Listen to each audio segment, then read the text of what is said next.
Olá, estudante do terceiro ano. Olá, Val. Meu nome é Rose Melo, eu sou professora de língua portuguesa. Estamos aqui para mais uma aula, né? Você está aí começando o seu PET 3, o ciclo 3. Então, o tema da nossa aula hoje será estrutura e recursos literários. Por quê? Porque aí no seu PET, as questões estão relacionadas aos textos literários. Então, nós vamos trabalhar o que é um texto literário, quais são os recursos que um autor usa, né? O que diferencia esse texto literário, como você sabe que é um texto literário ou não literário. Bora lá? Vamos lá, começar.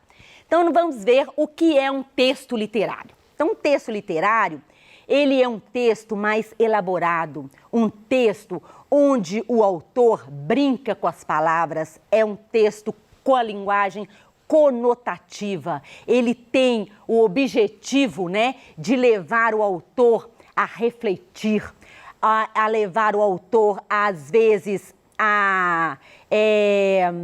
vamos supor, o lúdico, né? Levar o autor a descansar. Então, esse é um texto literário. Então, ele causa no leitor emoções. Vamos ver?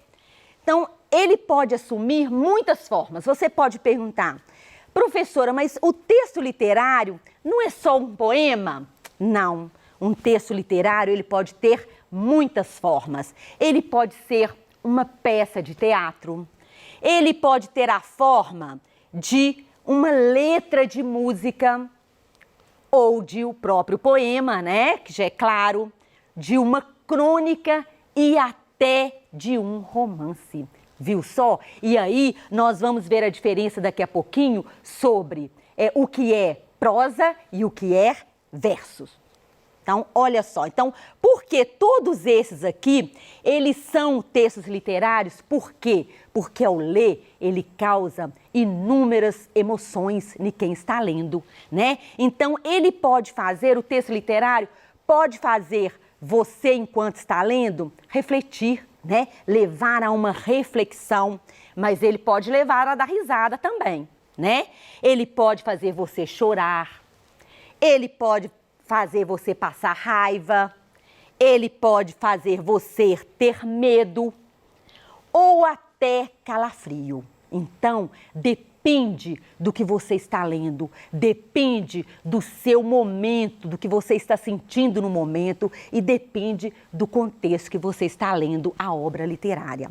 Mas o que o autor ele usa, quais são os recursos que ele usa neste texto para fazer com que essas emoções afloram, né?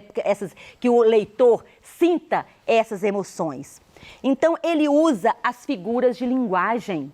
Nossa, importantíssima. Lembra das nossas aulas de figuras de linguagem?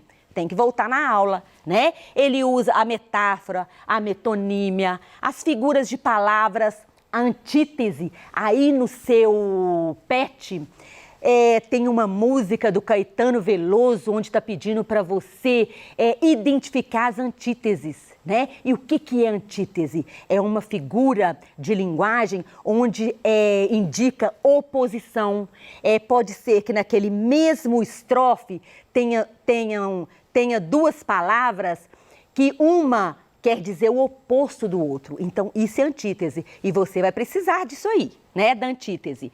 A personificação, que são as figuras de pensamento. A literação e a sonância, que são figuras de som. Então, no texto literário, o autor, ele brinca com a sonoridade, com a musicalidade. E aí, nós vamos ver que ele brinca com o quê? Tem a rima, o ritmo, né? Então, ele usa muito a rima e o ritmo e a métrica. A estrutura do texto conta muito como é essa estrutura do texto. As funções da linguagem, voltando da nossa aula de função de linguagem. No texto literário é usada a função de linguagem poética. Relembrando a função de linguagem poética, é aquela função que está preocupada, o foco está onde? Na mensagem, né? Então é usado no nosso texto literário. As rimas E a linguagem conotativa? Então, a linguagem conotativa é de suma importância, porque é o sentido figurado. Por isso que você fala assim, nossa, pode falar, né, professora? Eu não sei interpretar um poema, eu não entendo nada de um poema. Por quê? Porque essa linguagem conotativa, onde você precisa de ler entre linhas, onde você precisa identificar as informações implícitas, e no seu PET também está pedindo para você identificar as informações implícitas no poema. E é isso, é ir além. E para isso você precisa de tomar muito cuidado e de prestar atenção nas figuras de linguagem, na linguagem conotativa, né? E nas funções da linguagem. E aqui nós temos as características, quais são as características de um texto literário. E nós temos a plurissignificação. O que é a plurissignificação? Olha, pluri vem de quê? De plural, né? As palavras no texto literário, elas assumem vários significados. Eu posso ler e interpretar de uma maneira e você de outra. Lembra na nossa aula de ambiguidade, onde eu falei que a ambiguidade no texto dissertativo é um erro, mas no texto literário o autor pode ter colocado de propósito, né? Ele teve uma intenção com essa ambiguidade. Então, a plurissignificação é isso, as palavras do texto assumem vários significados. Por isso, ele valoriza a linguagem conotativa, que é a linguagem com sentido figurado. A ficcionalidade, né, que ele vai além, o autor pega um problema da realidade e escreve um texto literário onde ele, em outras palavras, o alcance da escrita ultrapassa para o além do real. É uma situação que está aqui agora na realidade e ele cria em cima, né? Ele fala daquele problema com outras palavras, com outra conotação. O aspecto subjetivo, porque o texto literário, ele tem a subjetividade, né? Porque é o eu, é o autor, ele coloca ali o seu sentimento, então usa-se o aspecto subjetivo. ênfase na função poética, né? Eu já falei que o texto literário, ele manipula a palavra, revestindo-a de caráter artístico. Então, é onde usa a função poética, é aquela função preocupada com o belo, com a estética, com a mensagem em si. Então agora, né, nós já vimos um pouquinho o que é um texto literário, quais são as características dele, a linguagem de um texto literário. Nós vamos ver a diferença entre o que é prosa e verso. Então, quando eu falo aqui, prosa é a estrutura textual organizada em linhas contínuas e parágrafos. Olha só, aqui nessa linha, ela está escrita em quê? Em prosa. Por quê? Começou aqui no início e terminou no final, né? Isso é prosa. Então, é marcada pelo texto narrativo, dissertativo, usa-se uma linguagem denotativa, né? Que é a linguagem real, é a linguagem do dicionário, né? E usada em artigos e notícias, que é chamado prosa não literária. Mas também pode ter a prosa literária, é o que nós temos de exemplos, romances, os contos e crônicas, né? Porque eles são escritos em prosas, linhas contínuas, mas faz parte um texto literário. Então, eu já falei, o texto em prosa, ele é objetivo, né? E pouco ambíguo, porque não pode usar ambiguidade quase, aí causa erro, não é isso? Então, aqui eu vou ler, tem um pedacinho, né? Um trecho do Grande Sertão Veredas, obras de Guimarães Rosa. Isso aqui, ele faz parte de uma prosa poética. Reze o Senhor por essa minha alma. O Senhor acha que a vida é tristonha? Mas ninguém não pode me impedir de rezar. Pode algum? O existir da alma é a reza. Quando estou rezando, estou fora de sujidade, a parte de toda loucura. Ou acordar da alma é que é. Então aqui é um texto literário, mas ele foi escrito em prosa. Então presta atenção, prosa é o que começou. Eu começo a escrever no início da linha e vou até o final da linha. Mas eu também posso falar assim, nossa, mas a Val ali é boa de prosa. O que quer dizer? Ah, a Val, ela gosta de conversar, né? Então eu usei um sentido figurado para a palavra prosa. Se eu falo, o seu namorado estava cheio de prosa ontem, quer dizer, ontem ele estava conversado, né? Ele conversou muito ontem. Ou eu posso chegar perto de você na sala de aula e falar assim, olha, depois eu preciso de ter 2 dedos de prosa com você. Isso quer dizer, eu quero ter uma conversa informal com você depois, né? Aí eu usei o sentido figurado, não é isso? Da palavra prosa. Dedos de prosa a gente escuta muito, né? Agora um pouquinho o que é o verso. O verso, cada linha de um poema é um verso. Ele não preocupa se tem mais linha. Então eu tenho a linha toda, mas eu escrevo o verso em um pedaço da linha, o resto fica em branco, né? Isso é verso. Então, verso corresponde a cada uma das linhas que constituem um poema. Os versos dão ritmo, melodia e métrica à poesia. Então, cada verso, isso aí, o autor, ele já coloca essa metrificação com um propósito, né? Então, é diferente eu classificar as sílabas métricas, são diferentes das sílabas gramaticais. Nós vamos ver agora o que é a sílaba métrica, quer dizer, a divisão silábica de um verso, ok? Então, elas podem ser medidas através de técnicas de metrificação. Isso é chamado de escansão silábica. Escansão silábica é como dividir silabicamente os versos de um poema, não as palavras, o verso como um todo, que é diferente da divisão da sílaba, né, na nossa gramática. Então aqui eu tenho a canção do exílio. Minha terra tem palmeiras, onde canta o sabiá. As aves que aqui gorjeiam, não gorjeiam como lá. É um pedacinho, um trecho, né, um estrofe da canção do exílio de Gonçalves Dias. E agora nós vamos aprender como fazer essa divisão. Presta atenção nisso. A divisão métrica, ela tem mais a ver com a sonoridade, com o som, tá? E é diferente. Olha só, se eu tenho minha terra tem palmeiras, é um primeiro verso, não é isso? Se eu fosse contar, dividir em sílaba cada palavra, ia ficar minha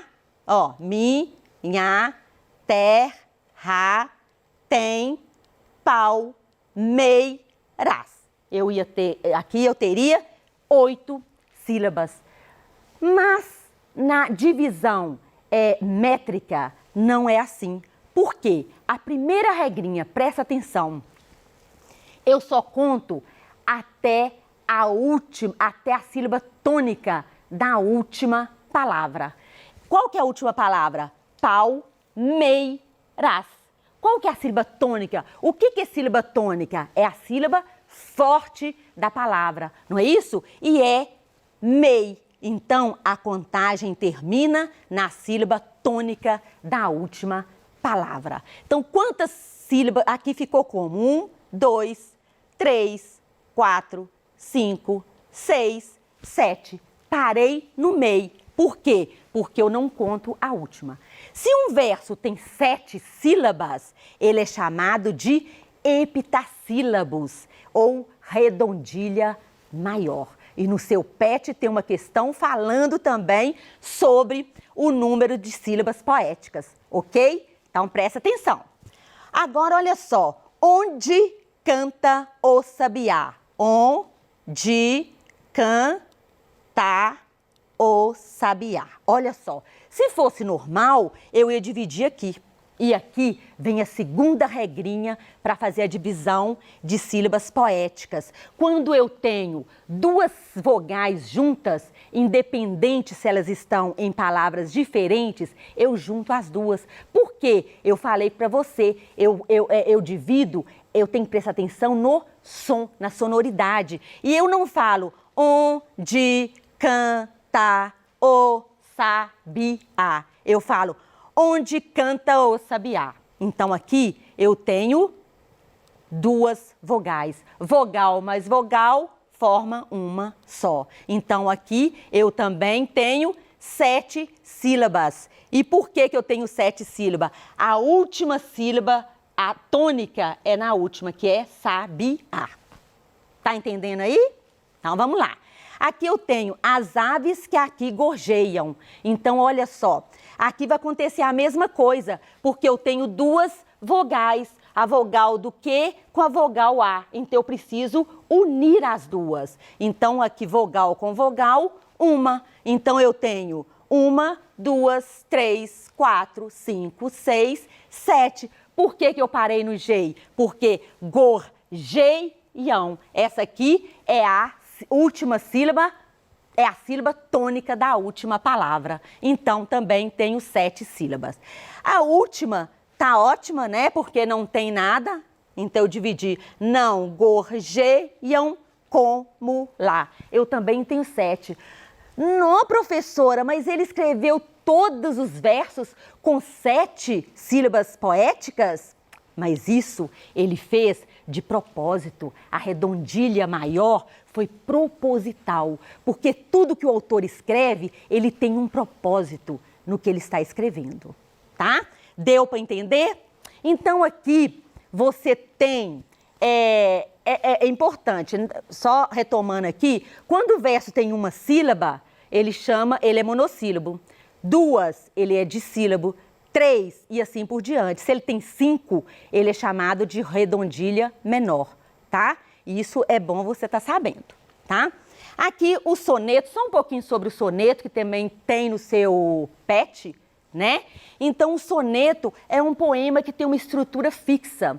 A estrutura dele, ele tem 4 estrofes, né? Então, cada linha, não esquecendo, cada linha um verso, um conjunto de versos, uma estrofe. O soneto, ele possui 4 estrofes, sendo as 2 primeiras com 4 versos e as 2 últimas estrofes com 2 versos. Tem esse poema também no seu PET, né, que pediu para você interpretá-lo. Então, Amor é Fogo que arde sem se ver, de Luiz Vaz de Camões.